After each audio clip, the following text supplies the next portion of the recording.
Your voice, your opinion, your community. Fact TV, free speech protected.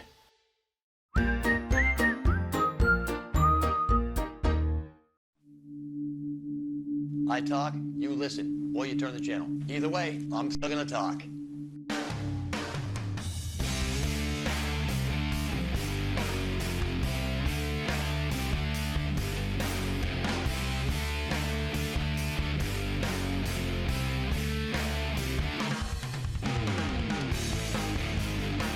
I'm still talking.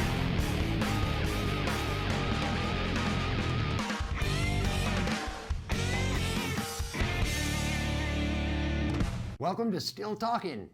I'm Rick Blood, here in the secret underground bunker of Fact TV here in Keene, New Hampshire.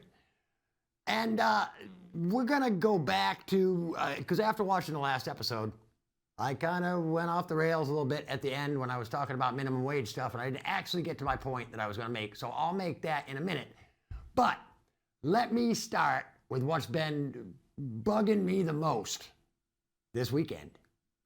Because the middle of last week, Mom had an incident. She fell in the bathroom, and she ended up in the emergency room. This is the third time that this has happened. Her blood pressure has dropped, and she's gone unresponsive. So her third trip to the emergency room.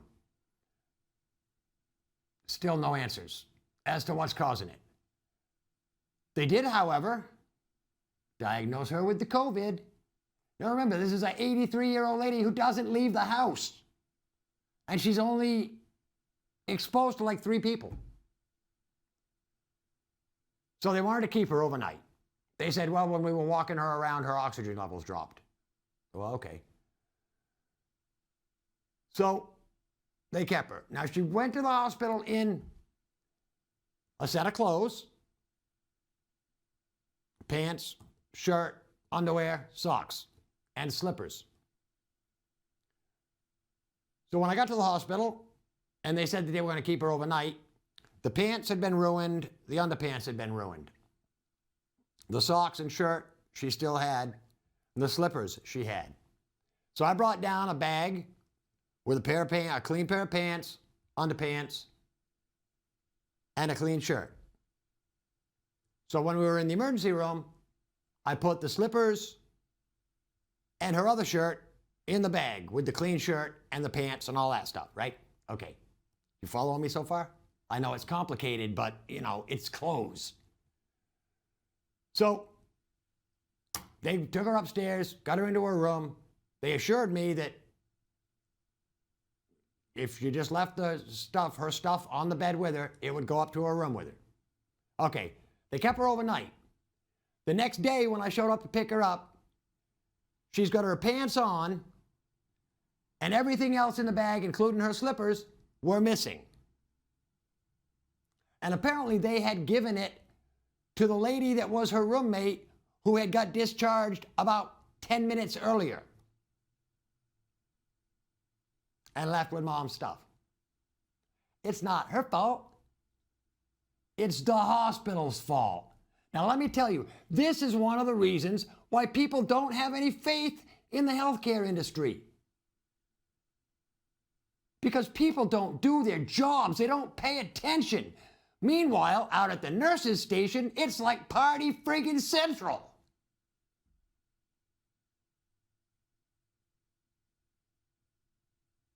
You don't get a job like that to meet people and act like it's a singles bar.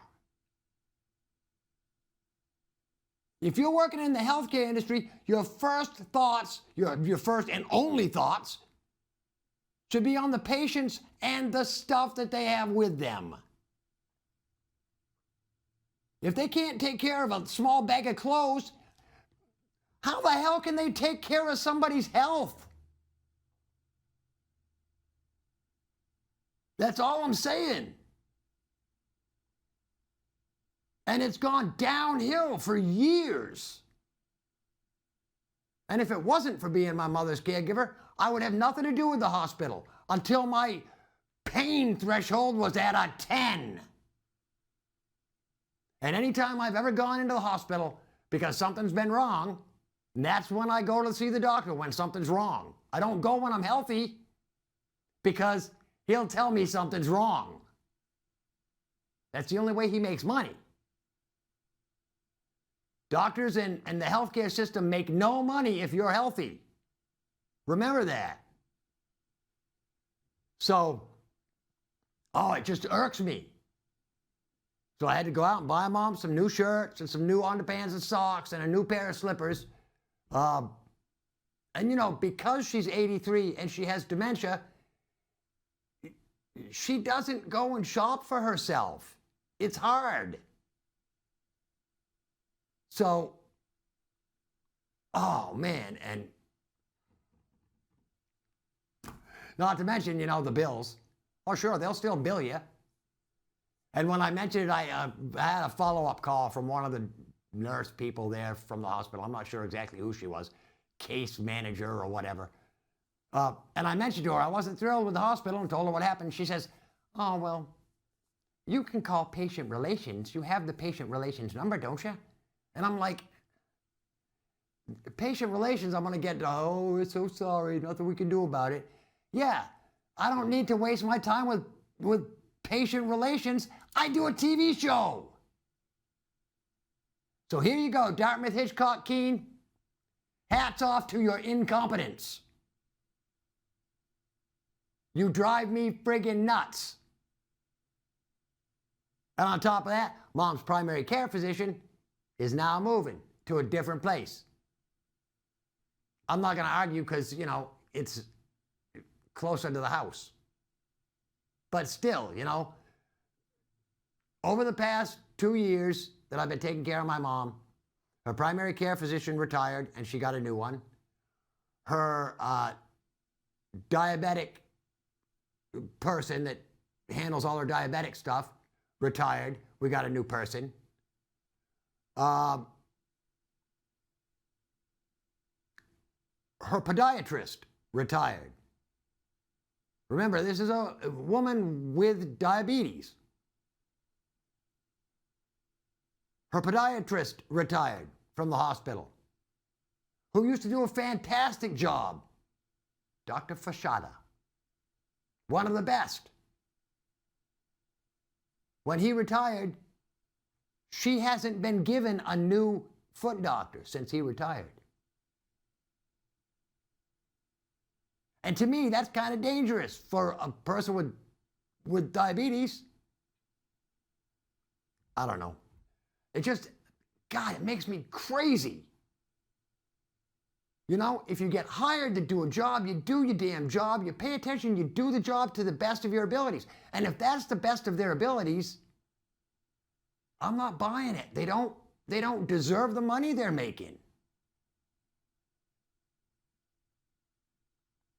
All right. Runs me into my next subject, which is work ethic in general. And the last time we were together, and I was talking about how minimum wage irks me, I went off onto a tangent about, you know, you're the half of the equation when it comes to getting a job. You know, the employer is one half and you're the other half, and you can say you don't want to take a job because of any certain reason you want. But it's your choice. Now, minimum wage, on the other hand, there's a law that says a business can't hire somebody for less than what minimum wage is. And to me, that's stupid. That shouldn't be up to, you know, that shouldn't be up to the company, and it shouldn't be up to the government. That should be up to the worker. Again, if I get a job doing something I hate, I'm going to want a lot more money per hour than if I'm doing a job that I love. You know, if I've got a job that I love, and for you long watchers of Unfiltered, you'll know, when I worked for Cheshire TV, that was like my dream job. And I would do that job for half of what they were paying me. You know? I mean, granted, don't get me wrong, I can be greedy, but I want to make the amount of money just for the stuff that I need and I want, you know? I don't want to be a millionaire or a billionaire. There's too many headaches. And besides, they say the more affluent you are, the higher you are as a suicide risk. Yeah. Yeah, because money doesn't solve problems. Money just brings on more problems. Too much money does.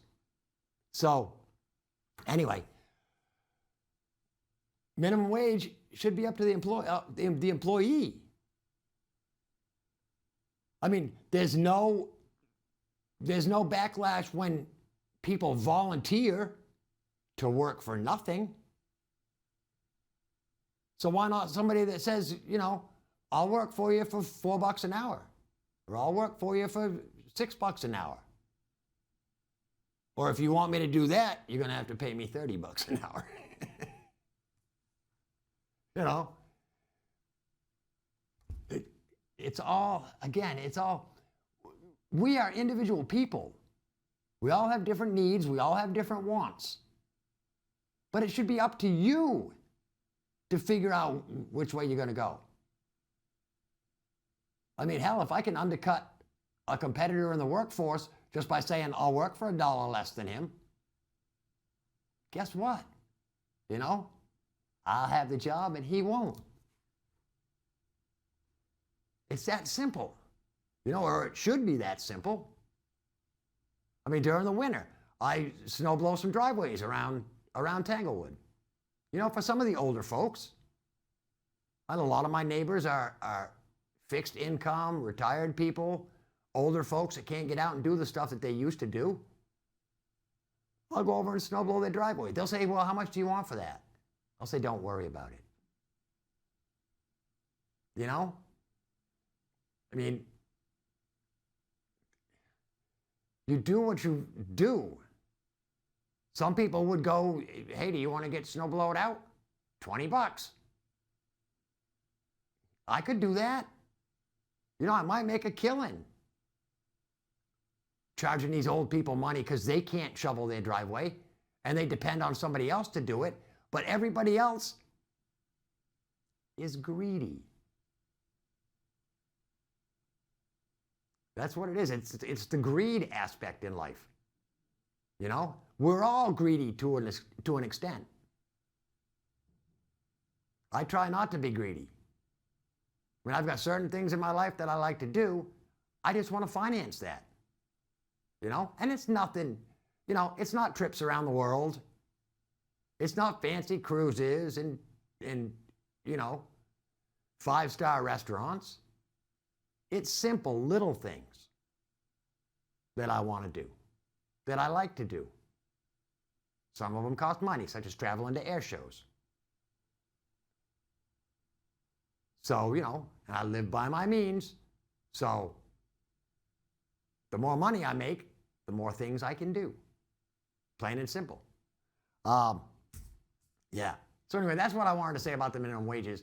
It shouldn't be up to the government what a company pays you. It should be between you and the company. Yeah. I mean, you know, there is no slavery anymore other than taxes. You have to, if you work, you have to give the government money, which you're basically a slave to the government, who keeps saying that slavery is bad. Remember that. I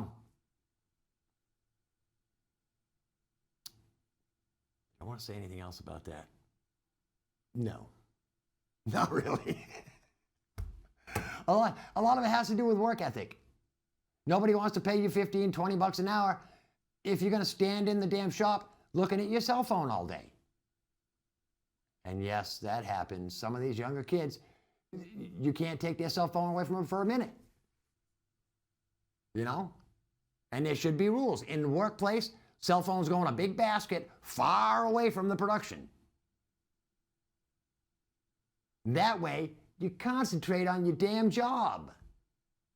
After all, that's what they're paying you for. They're paying you for your job and your time and your service and what you get done. Oh, I remember piecework so well. Making little itty-bitty parts in a machine shop for 2 cents a piece. And you got to pump out a lot of friggin' parts to pay the rent. Yeah, mind-numbing work. That's why I went, this is not for me. So, all right, what else has been in the news these days? Well, we didn't do a show last week because somebody here at Fact TV forgot to tell me that they were closed on Columbus Day. Columbus? Josh, was it Columbus Day? Or were you celebrating? It was some kind of holiday. Okay. Hold on, I'll look it up. It was like the, whatever it is. I always used to call it Columbus Day, but now it's something different. Indigenous Peoples Day. So it's Columbus/Indigenous Peoples Day. Which sounds funny, doesn't it? The truth is Columbus never slashed anybody. You know, Columbus didn't kill any indigenous peoples. He didn't even come to America. So, Columbus Day, whatever you want to call it, to me, just another damn holiday so that people don't have to work. You know? Again, it's the whole work ethic thing. We've got 47 damn holidays in a year. For what? So that you don't have to go to work. Now imagine if you worked those 47 days, just where our production could be. We'd be much better off. So anyway, so we didn't do a show last week because of Columbus Day / Native American Day. Just so you know. Indigenous Peoples Day. Okay, yeah. Is that what you guys celebrated, or did you do Columbus Day? I've always called it Columbus Day. Okay. Didn't know what Indigenous Peoples Day means. It means, you know, they were here long before us. We kind of kicked them out, kind of, sort of. But we weren't the first people to kill indigenous people. Indigenous people were killing indigenous people long before we got here. Yeah. We got here, and when we wanted to expand, because, of course, lots of us came, and there wasn't enough land right there, you know, in Massachusetts. So we had to spread our wings. We had to take over the whole continent. And I believe we killed most of them because they wouldn't speak English. And we were an English-speaking people. Anyway, now we've got them on reservations somewhere, so it's still basically the same thing. And we don't care about them. Unless you're out there living with them, you know. And then, you know, I've got a lot of native people that are good friends of mine.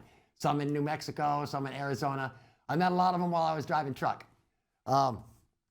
Even some in Maine. There's an indigenous tribe in Maine up there in Eastport where I used to go every year for Pirate Fest. And it's funny to see Native Americans dressing up like pirates. Maybe it's just me. Geez, what? That's pretty funny. Thanks, Josh. I've been working on that for like a whole minute.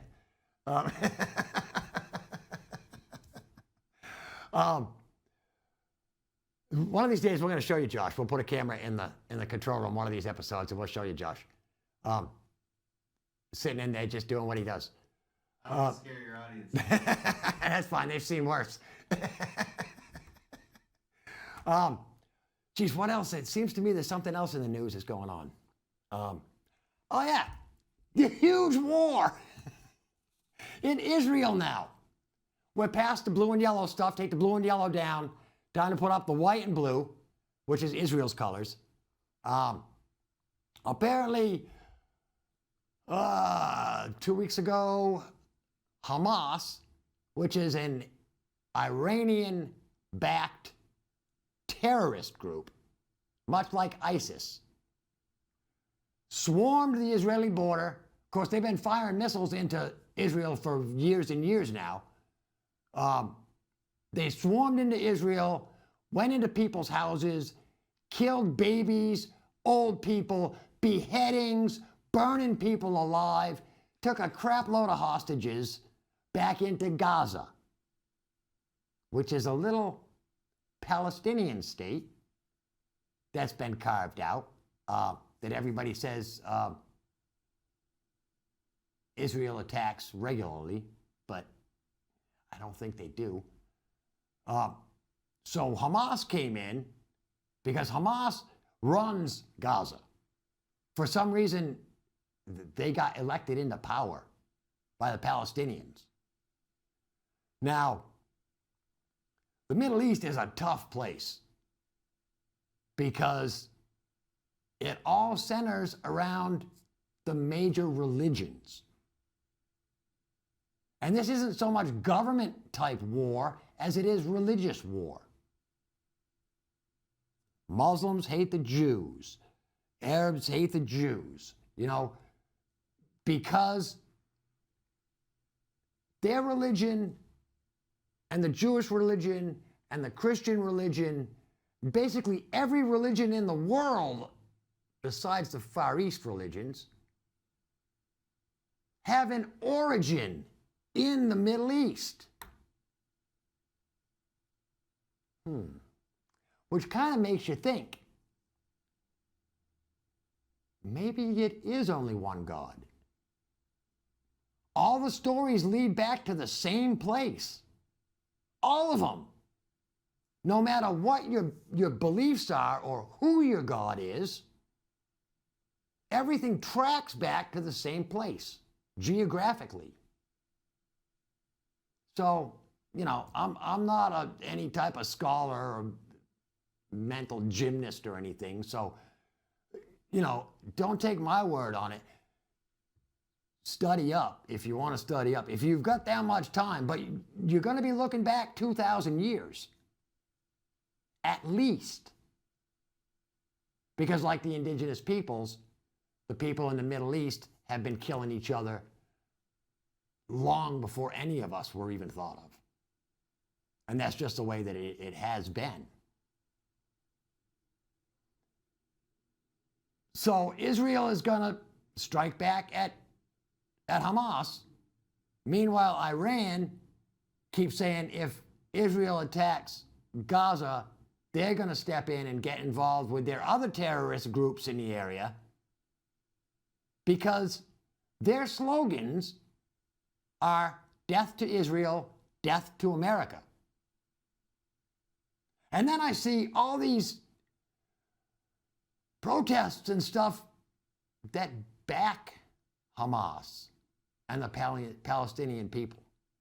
And I look at some of the video that comes across the airwaves and stuff in these videos, and there are a lot of very left-leaning people, including one of our own congresswomen, Rashida Tlaib, I believe, who's got the Palestinian flag outside of her office right next to a rainbow flag. Now, let me tell you, if you went to Gaza or an Arab state and waved a pride flag, they would kill you. They wouldn't care if you support them or not. You're gay, you're trans, they would kill you.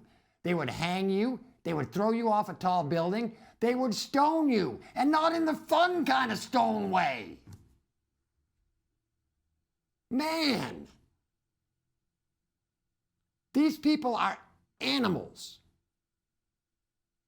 the only way they get to their heaven is by killing us. Which is a huge shift from the way we believe the only way we get to heaven is by doing good and helping people. And see, that's the way it should be. And let me tell you the truth, people.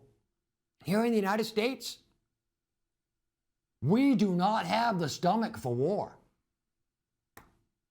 I'll tell you right now, as a veteran who served in the Navy, 1979 and 80, I was in the Mediterranean. And we were headed to the Eastern Mediterranean because Iran had taken 163 hostages of ours, something like that. A whole bunch of hostages anyway that Iran took back in 79 when Carter was president. And, you know, we were fired up. We were getting ready to go to war. And we were headed to the Eastern Mediterranean and we were ready. You know, and we should have taken care of it then. But we don't have the stomach for war. War means dead civilians because civilians don't cause wars. Governments and leaders cause wars. And, you know, my time's starting to run down, so we're probably going to carry this into next week because I'm pretty sure the war is still going to be going on next week. Maybe there'll be some developments. Israel hasn't started the ground war yet. But they have vowed to go in and root out every single one of the Hamas members and put them to death.